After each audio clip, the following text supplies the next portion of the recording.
Okay, it's time to commit. 2024 is the year for prioritizing yourself. Begin your new smile journey with Byte, and you could start seeing results in just 2 to 3 weeks. Just order your at-home impression kit today for only $14.95 at Byte.com. Byte Clear aligners are doctor-directed and delivered to your door. Treatment costs thousands less than braces. Plus, they offer financing options, accept eligible insurance, and you can pay with your HSA FSA. Get 80% off your impression kit when you use code WONDERY at Byte.com. That's BYTE.com. Start your confidence journey today with Byte.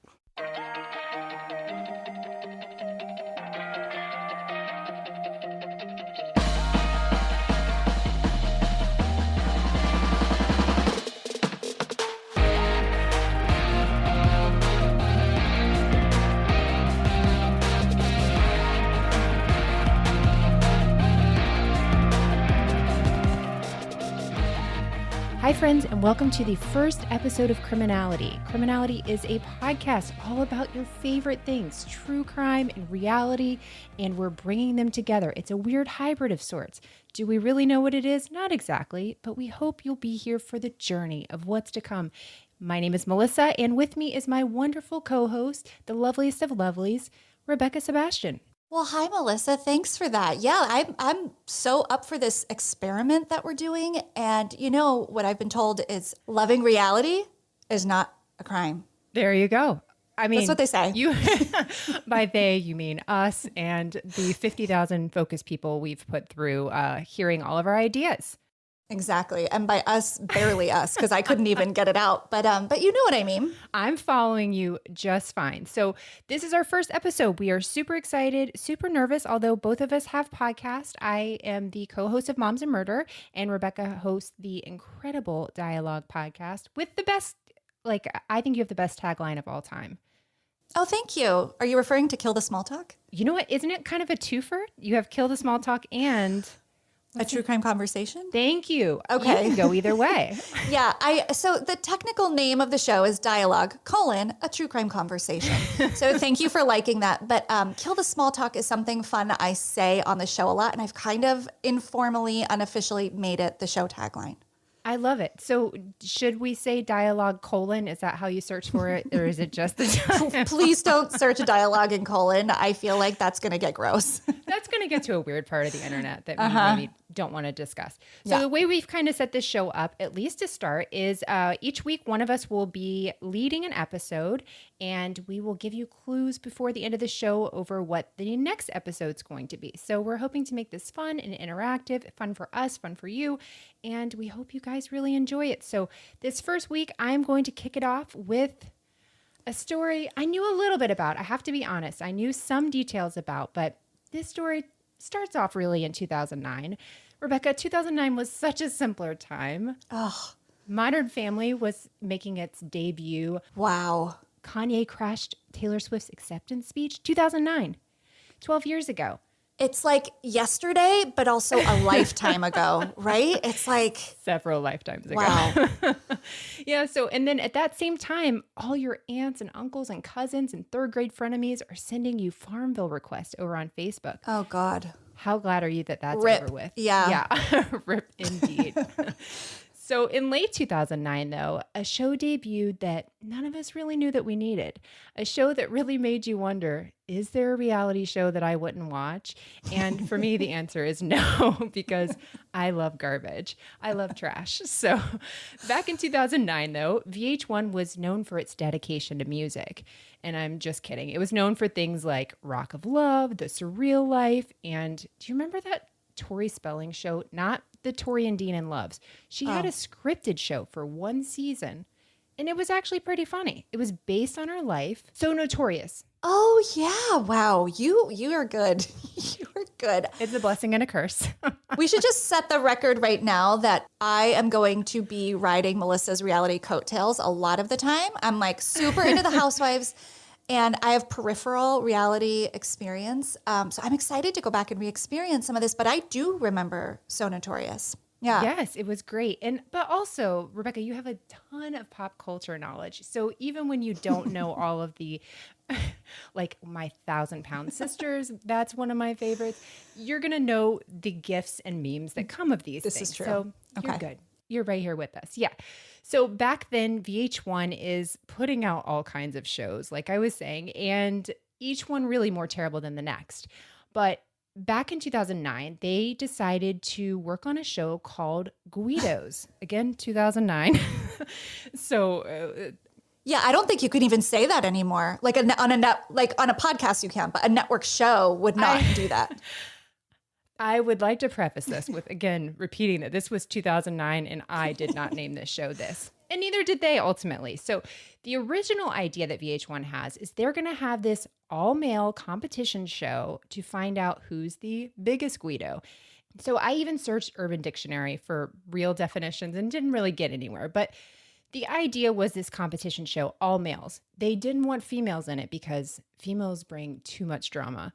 Their words, not mine. So they decided to change the name and hit up Seaside Heights and created the Jersey Shore. Oh, boy. So they take out the competition part of this show and create basically a real world Jersey Shore type show.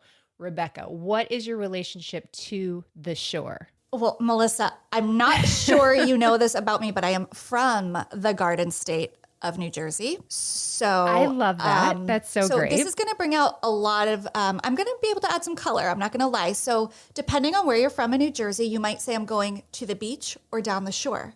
And the two things mean the same thing, but the difference is important. Like regionally, where I'm from, we're just going to the beach.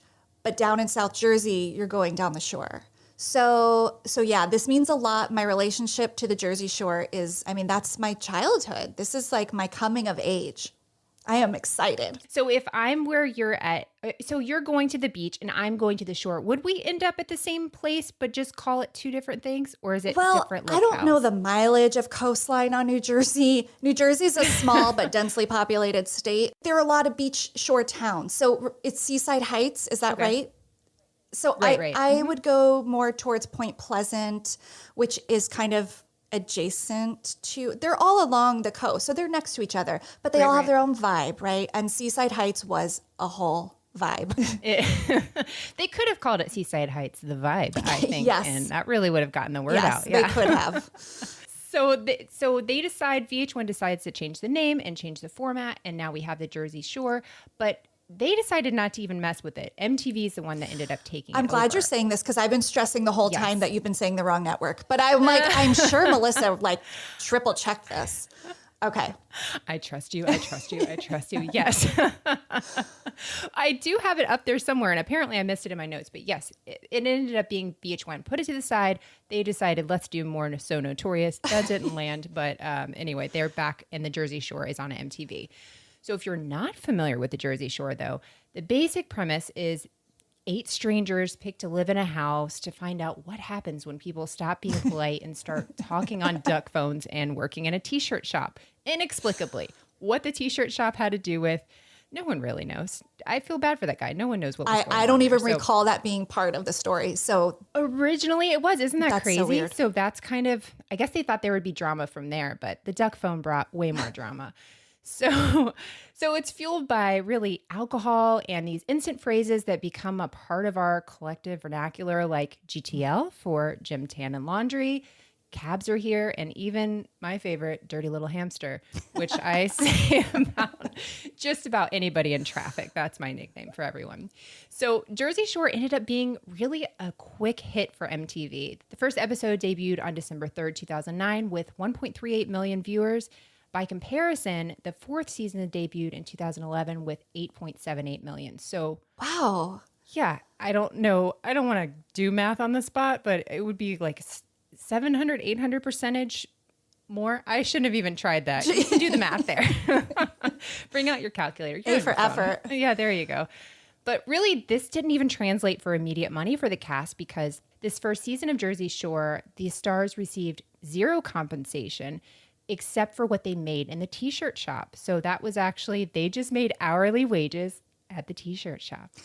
I'm sorry. Who would sign up for that? I mean, is that a situation? We're getting close. We're getting there. Is that like fame and what might come from it could outweigh? It's like a future opportunity thing, because now we know reality people sign up and they're negotiating salaries and there's an expectation. So that's super interesting and really unexpected. Yeah, they're living in a house. They're getting free food, free booze, and they just have to work. Yeah, you're in your 20s. I guess you can do that. I know. It's a simpler time in my 20s. So I can see how I'd sign on to it. But they actually signed on. They found out the day before they were supposed to arrive to the shore that was it. The next day they had to be there. So they got a call and they had to be there the next day, which I think it was Angelina. One of them came with garbage bags. I think it was Angelina. And she said, literally, I didn't have luggage. I found out 24 hours before I was going there. Yeah, this is just a total whirlwind. But after 6 successful seasons of the original Jersey Shore, plus the 4 seasons of the reboot Jersey Shore, A Family Vacation, many of the stars are now multi-millionaires thanks to their notoriety on the show and their other business ventures. And so today, we're going to talk to you guys about one of those stars. This is the man, the myth, the situation, Mike Sorrentino, and how he went from the shore to the pen. Oh my gosh, I'm so excited.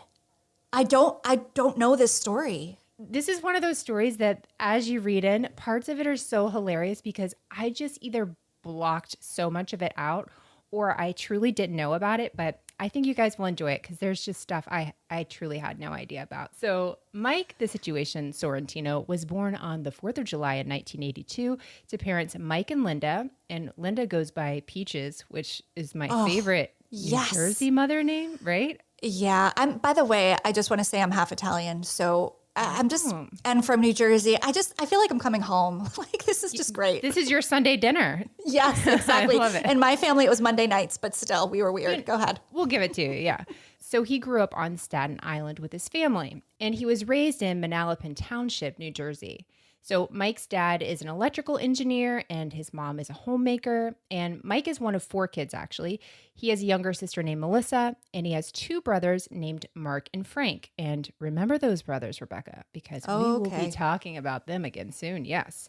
So Mike said he grew up as a pretty decent student. He was a self-proclaimed nerd, but I have photos in my yearbook that would really rival against his definition of a nerd, and featuring some like half bowl cut and overalls, but not the cute overalls, I don't know. Bowl cut and overalls on you sounds pretty adorable.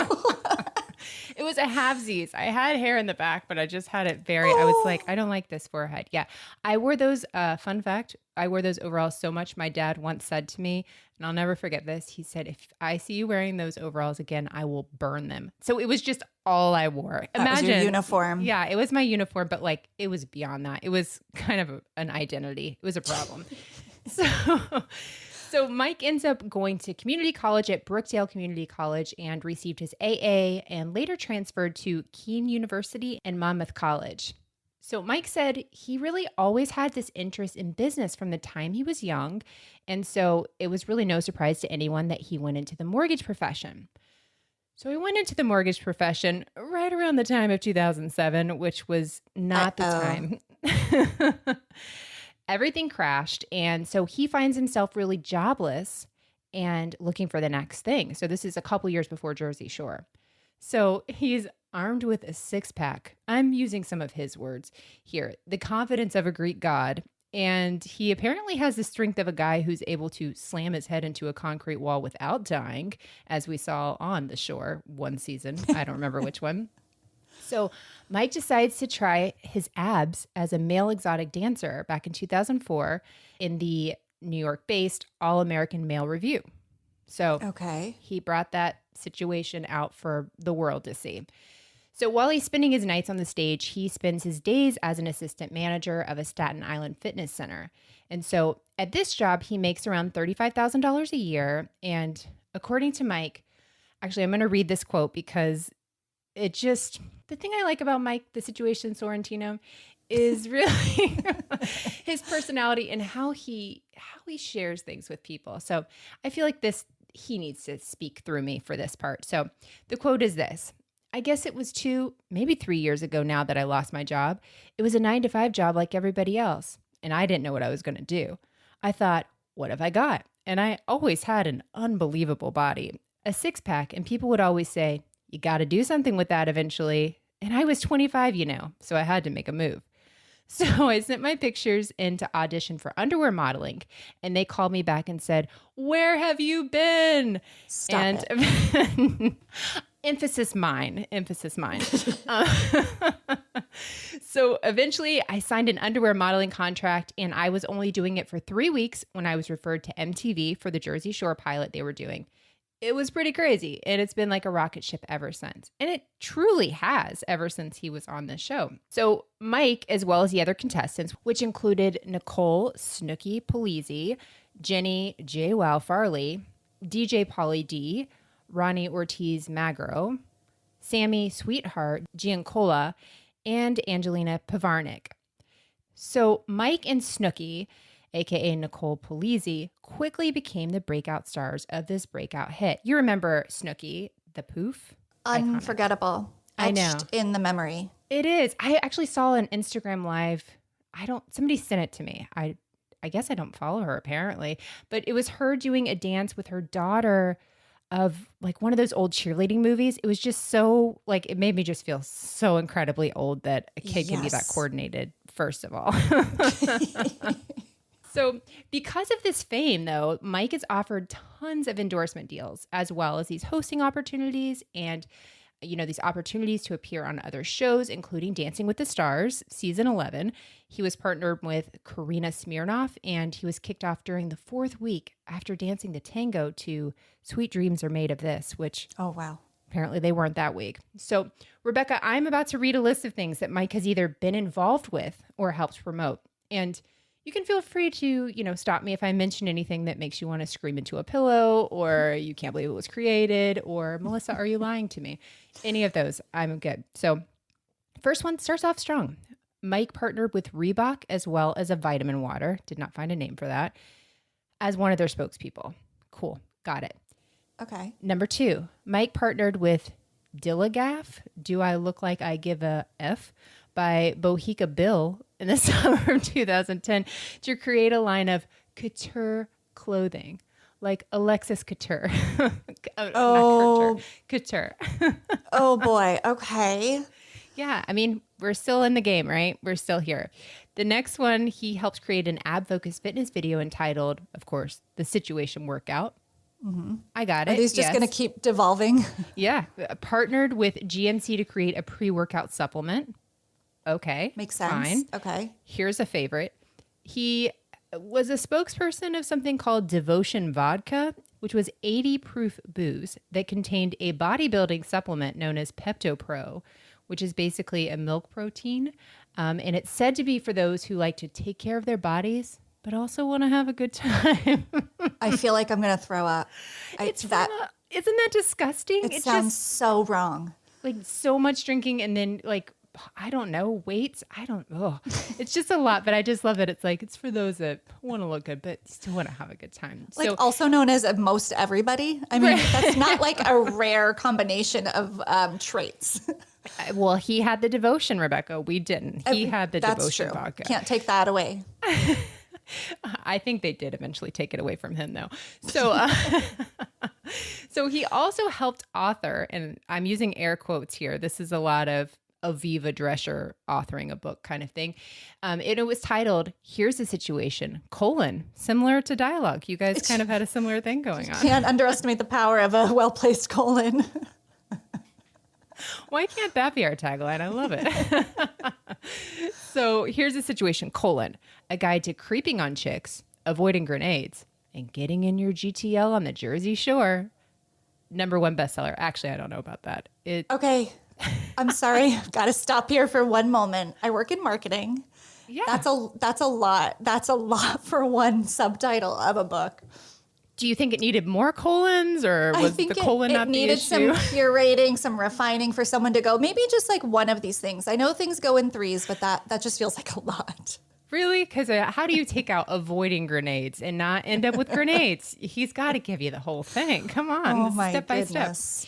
So he also had a GTL app. Rebecca, what did it do? No one knows. I can't find it anywhere on the internet. Pretty sure the government pulled it. It's got to be some, there's some rough information going on there. So, Yikes. and lastly, one of the biggest songs to drop on iTunes after Papa Zao, the Kevin Federline hit. If you guessed that the song would be called The Situation, you'd be correct. But it's featuring someone named Fat Man Scoop, DJ Class, and the Disco Fries, which I think I need a protein vodka after that. That is, I'm very hungry. Fun. They sound fun. Disco fries. Right? Disco Fries? That sounds delicious. I'll listen to your song. Give me a Chili's coupon or something. Let's do this. So all this to say, Mike did not let his time on the shore go to waste. So as I mentioned before, the stars of the show received no payment that first season outside of what they earned at the t-shirt shop, which still blows our minds. But after that, he was really a cash cow. So going into the third season, Mike was earning close to $60,000 an episode after bonus incentives. Yeah, as well as event appearance fees, which were between $15,000 to $30,000, which was making him around $1 million that year. So he just absolutely blew up really, really quickly. So Mike is making millions of dollars. And obviously, and I know this because I read a bunch of articles with him or his brother saying how much money he was making. So obviously, the government's paying attention and they're going to want your tax money. This is really where the start of Mike's problems came. So thanks to the success of the Jersey Shore, Mike was able to really live his GTL life, and staying true to brand, he purchases a tanning salon called Boca Tanning Salon, and he co-owned this with his brother. This is really the first of his troubles. So things start out okay, Rebecca, as they do with family-run businesses with men with lots of muscles and seem to have short tempers. Eventually, Mike says that he didn't like it the way his brother was running the store. So he had to go in and, quote, clean house in more ways than one. Yeah. Apparently, clean the house means something different than at my house when I literally beg my family to just please pick up your socks. That's all I ask if you love me. So for him, it means you accidentally get punched in the face while fighting your brother. Your mom, Peaches, accidentally is the one that punches you in the face. Yeah. Whoa, Peaches. Peaches doesn't play. She does not play. No, she does not. So they break up this fight, and Mike ends up being arrested in Middletown, New Jersey, but was quickly released after posting a $500 bond. So this problem really went away pretty quickly.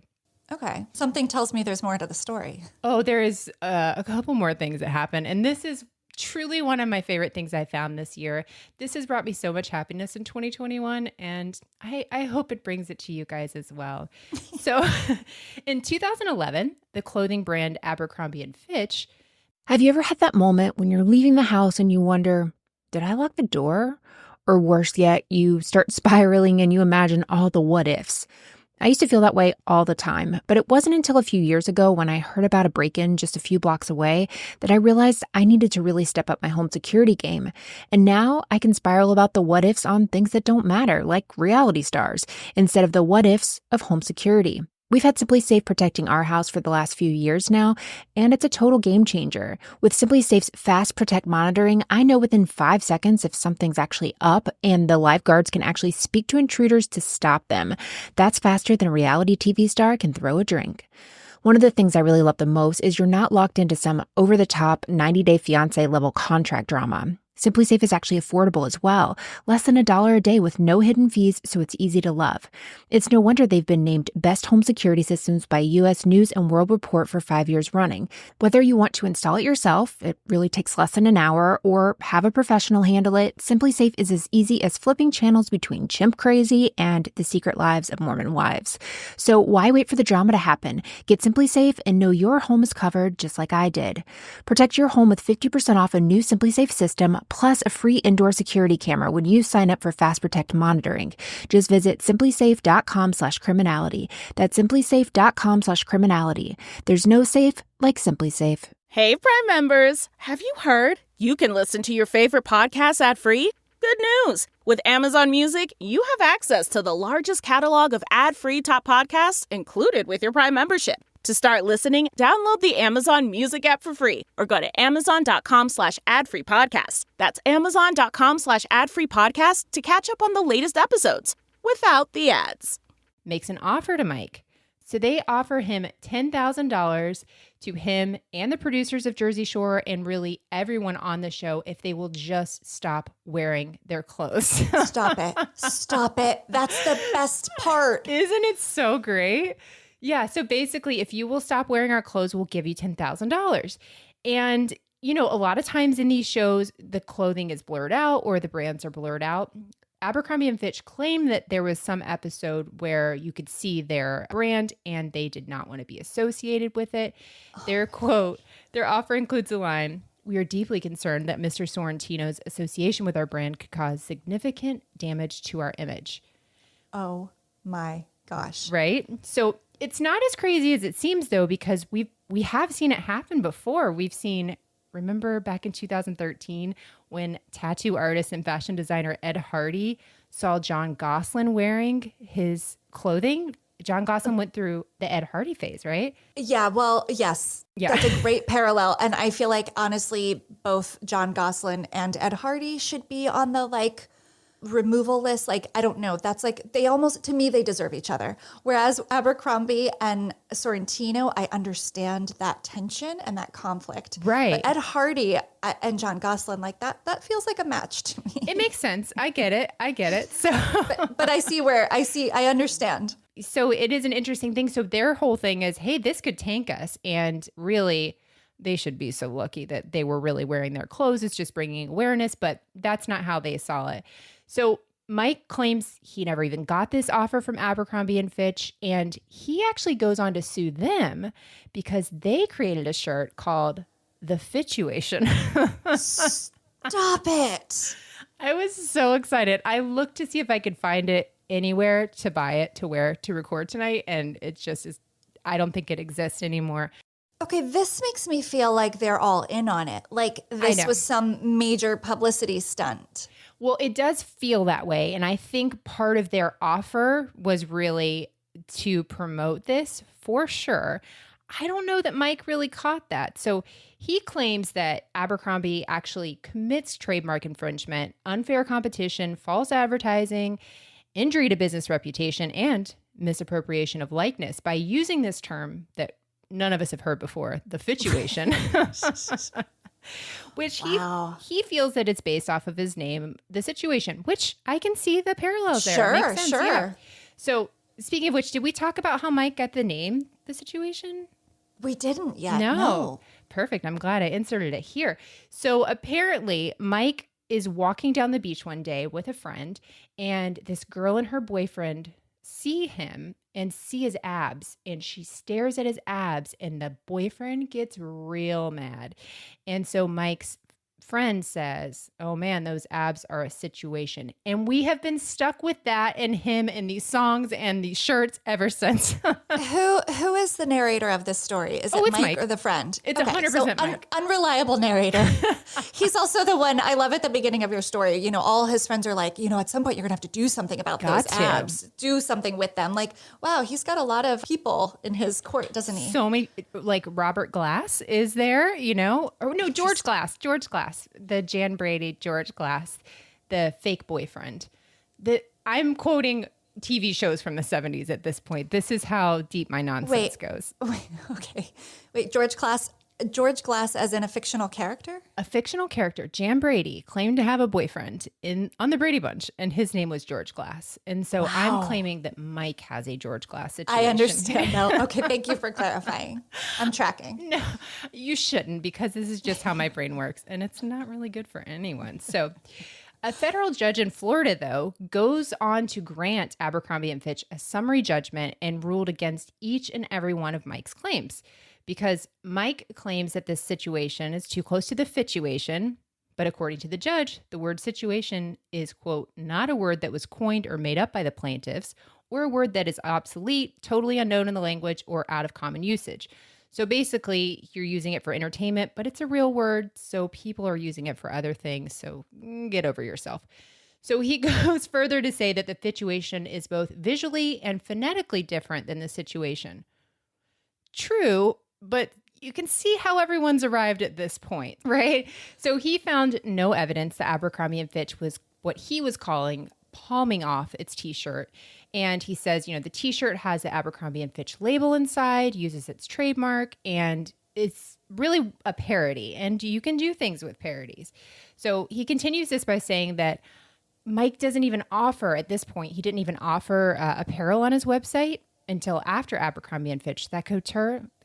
See, I can't even say the word. I'm so not couture people that I can't say the word couture. I think you can say it couture. I think you can also say couture. Oh my gosh, I'm still getting it wrong. Couture. No. I think you can say it either way. That's what I'm saying. That's what people on the seaside would say to somebody on the shore. So, so I'm a shore person now, apparently. So for Abercrombie & Fitch's part, they claim, they wanted to parody, but they had no intention to actually confuse people. And according to fair use, they have right to make fun of Sorrentino in this press relief. And that press relief was when they offered $10,000. So like you were saying, it kind of all went hand in hand. But Mike lost the lawsuit and he lost the $10,000. So Abercrombie & Fitch was allowed to sell his t-shirts. He loses, but really everyone wins because there's, his name is in the news and we're still talking about it. And exactly. Yeah. So, but Rebecca, I don't want you to worry because Mike made literally millions of dollars since he started on Jersey Shore. And that really is his biggest problem and the reason we're even talking about him. The original Jersey Shore goes from 2009 to 2012, but in 2018, MTV decides to bring it back and they bring it under the name Jersey Shore Family Vacation.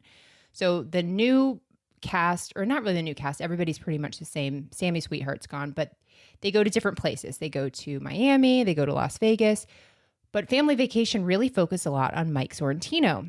And that's because Mike had gotten himself into a real situation, if you will. Ruh-roh indeed. So after the original journey of Jersey Shore ended in 2014, Mike and his brother Mark, we said we would talk about it again, he was his manager. He was Mike's manager. And they were in so much trouble because of their tax situation. So together, Mike and Mark ran a handful of companies, including MPS Entertainment LLC and, this one hurts to say, Situation Nation LLC. Oh my gosh! You got to know when to fold it. I mean, I have trouble with branding. I feel like he and I are on opposite sides. I'm so careful with. I don't want to push it down people's throats, and he's just eat it and just shoving it down your throat. Yeah, and he's trying to copyright a common phrase, word, a noun in the English language, which I get some people have successfully achieved, but very difficult road. And his situation does not qualify. That's the thing. We've accidentally said the situation 3,000 times on this. I know. And thank God we don't have to pay him because his abs don't need it. He's good. So according to the courts, though, they said that Mark and Mike made up all of these LLCs and businesses to take advantage of what they called Mike's celebrity status. So Mike and Mark are charged with conspiracy to commit fraud and are indicted on claims that they didn't pay taxes properly on income that Mike had made that amounted to about $9 million for promotional activities. Wow. Yeah, so his brother's also charged with 3 counts of filing false tax returns from 2010 to 2012. And Mike's also charged with 2 counts of filing false tax returns as well as failure to even file a tax return in 2011, which if you're not going to file a fake one, filing none is going to really raise some red flags. Yeah, the red flags are flying. Right. They're just flying. throwing at his head, bouncing off his abs at this point. So he allegedly earned that year almost $2 million.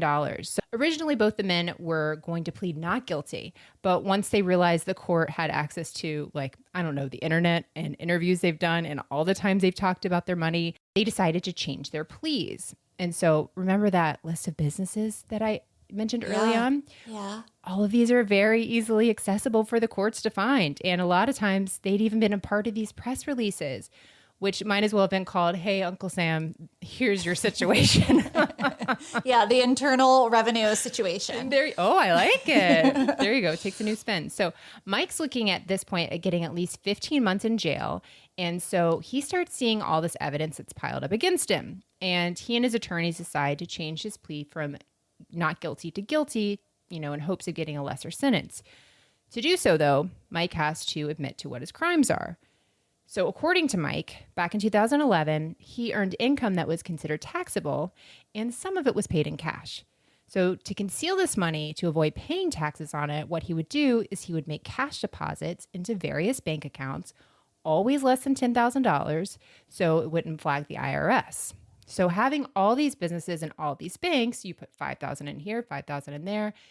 No one's the wiser, minus the fact that you're saying all this stuff in interviews and everyone knows you have money and you didn't even bother to file in 2011. So not sure of the law there exactly, but anything over $10,000 has to be reported.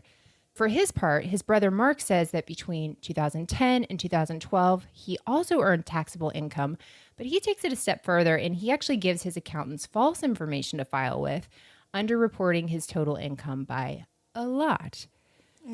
Yeah. So this all seems, it's so hard to understand because you're thinking, okay, you made $35,000 one year and what would your taxes be on that? Just a couple $1,000s. Now you're making millions.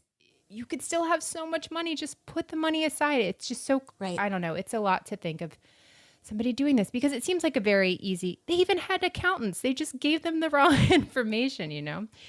So according to Principal Deputy Assistant Attorney General Zuckerman, that's the third time I've had to say this, and imagine that business card. So they, the title. I know, said, quote, lying to and defrauding the federal government is a very serious crime, regardless of a defendant's celebrity status.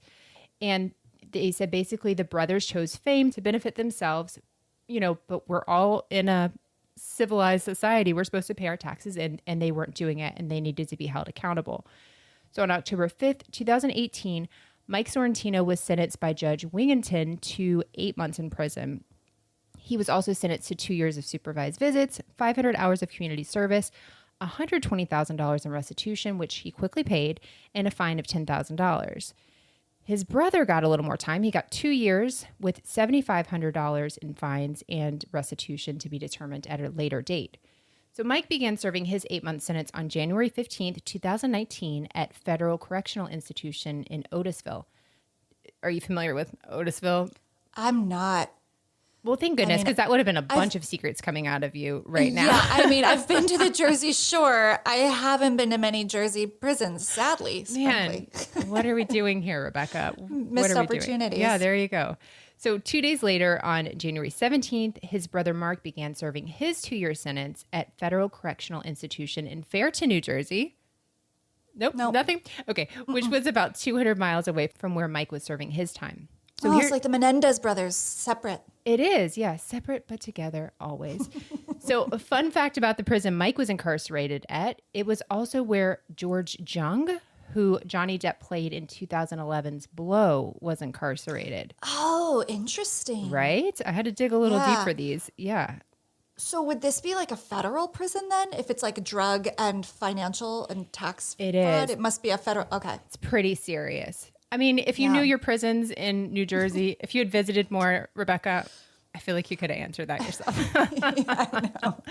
And for fans of the Mindy Project, are you a Mindy Project fan? Did you ever watch that on Hulu or? It's complicated. Love Mindy Kaling. So great. I don't love the show. You know what? I'm going to let you have that because there were a couple seasons I adored, but then the end of it, I was like, okay, we can cut out now. Yeah, it got tired. It went past its time, but I think she's a huge talent. I'm a huge fan of her. Yeah, she's got HelloFresh commercials now. I could watch her in anything. Queen. She is. Agree. So on the show, though, Nurse Morgan refers to his time locked away for stealing cars as being in Otisville. So he was fictionally in Otisville. How fun. It is. Yeah. You know, it's something. There weren't a lot of facts, and my prison New Jersey expert turned out not to have visited a lot of You didn't have any uncles in federal prison? Come on now. I'm sure my mom's listening going, wait, I never told you about We'll have to do an addendum. So Mike ended up being released on September 12th, 2019, after serving a little over 8 months in federal prison for falsifying what amounted to about $9 million in unclaimed income. $9 million. Wow. Yeah. Wow. I know. And his brother Mark was released in September of 2020. Since Mike has been home from prison, he's been really busy. While he was on probation, the courts did allow Mike to travel and be a part of the filming of Jersey Shore Family Reunion. And thank goodness, because that's when we got to meet the Mike that just wanted to eat food, just all day long. Never seen anybody eat more cheese. I questioned if he was my soulmate. I just didn't know.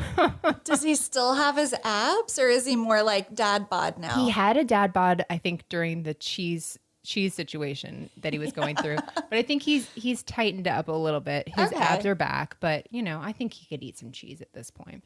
So absolutely. Yeah. And so after that, Mike married his college sweetheart, Lauren Pesci. They actually met back in 2004 in math class in college. So it's cute. Very cute. Yeah, she seems very nice and normal. And they dated for 3 years, broke up. Mike found grenades all over the Jersey Shore, and then they got back together. So Mike's not quite out of the woods, though, yet. On December 8th, 2020, so just last month, the judge in Mike's case actually issued a written warning because as of December 8th, he had only completed 18 of the required 500 community service hours a year and 3 months after his release. Only 18, 500, 18. I'm not doing that math, but it's not good. Yeah. Eating cheese, apparently, and then really quickly working on those abs. There's a lot going on. So according to his probation officer, he's been given several suggestions on places to volunteer, including Toys for Tots, local churches, even online options. But so far, he hasn't completed them. This I don't understand. This is starting to stress me out for him. Same. And it's maddening because, it could have been worse. The worst part is over in terms of his punishment. Right. Like, just get this last part over before something more happens. I It's know. like the snowball effect. I know. And online, I didn't know you could even volunteer online. Like, what are you doing, sir? You can eat cheese while doing online things. I do it all the time. That's my whole life. So seriously. But in good news, though, in December, Mike actually celebrated 5 years of sobriety, which I thought that was awesome. Yeah. So in court, he did talk about, or his attorney mentioned that a lot of the decisions he made at the time with his tax issues, he was not in a great state of mind and he was dealing with issues of sobriety. So he's come a really, really far way and I'm so happy for him. And now, Rebecca, there's a new situation, a baby situation. Yeah. Babysit. Okay, I think that's actually the Instagram handle, but a baby situation is coming in May of 2021. So they're going to have wonderful. a little baby. Yeah, I thought that was exciting. He really needs to get on those hours before the baby's born, for one. What are you going to do then? Practically. And then two, because you don't want to get in big trouble when your baby's born and be absent. But think about this. Do you remember how little you slept whenever you had a baby? Maybe he's planning ahead. I love that the idea of us going back to sleep deprivation with little kids is like, prison's not that bad, is it? Like, that's how bad sleep deprivation is. You could ask the one guy a lot of questions about Johnny Depp playing him. I don't know. I mean, they also give you 3 meals. I'm just saying. That you don't make yourself. Wow, okay. Of course, we jest. Oh, so much. That, wow. I feel like I have this holistic picture of Mike Sorrentino that I really did not have prior. This is good. Did you even want to have the whole picture before? You didn't know you needed it. It's exactly what I didn't know I needed. And but in all honesty, yeah, I think he had a hazy decade of bad decisions. And, they called it the Jersey Shore for a reason. I mean, I don't know why he got appearance fees at that rate because anybody can go down to the Jersey Shore and see people just like him and all that cast for free any weekend to this day. Like, that is just one part of the Jersey Shore culture. Right. It is not the whole thing. That's what I would really like to use this platform to convey. But no, there really are some beautiful, very upscale beaches. But that is a very distinct New Jersey culture that I'm not proud of. I'm like, that's just part of New Jersey. Right. But there really is a whole other aspect. And there used to be this campaign, this commercial growing up, and it was the governor, and he would be on this beautiful beach, and he was like, this is my New Jersey. And so I'm always saying that to people, and I'm posting things on Instagram that are especially gorgeous. I'm like, this is my New Jersey. Like, I need people to know. But yeah, that's Jersey Shore, baby. Yeah. Well, I'm from Florida. So, I mean, I don't even fight it anymore. I'm like, yeah, no, that's Florida. This is my Florida man, Florida, for whatever. For better or for worse. Yeah. Yeah. Exactly. So that was this week's episode. We are going to do something fun. We think it's fun. Is it fun? We don't know. You let us know. Yeah. Rebecca and I are big TV heads, which is not a thing, but now it is. TV heads unite. We both enjoy our television. So we are going to just give each other small clues on what we're currently watching. So Rebecca, do you want to kick it off? Give me a clue about what you're watching. Let's see if I can decipher it. Okay. I'm in the middle of a couple programs. Sure. But for this one, I will set it up this way for you. What am I watching? Mormons behaving badly. Real Housewives of Salt Lake City. You got it. Yes. Woohoo! Yay!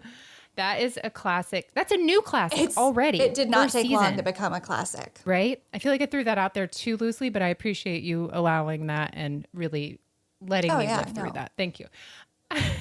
Okay, so my clue for what I'm watching, one of the things I'm watching, don't worry, you're not alone. I'm always watching several things. 4 eccentric friends live in New York City and find out what happens when people stop being polite and start trying to find a missing girl. Is it not reality? It's not reality. Sorry. Okay. No, that's okay. Because I'm like, if this is reality, why am I not watching it? Right? Search Party? Yes, I love Search Party. Okay. So fun. It's really fun. I tapered off of it somewhere during the pandemic, and I need to get back into it because I know there might even be a second season now.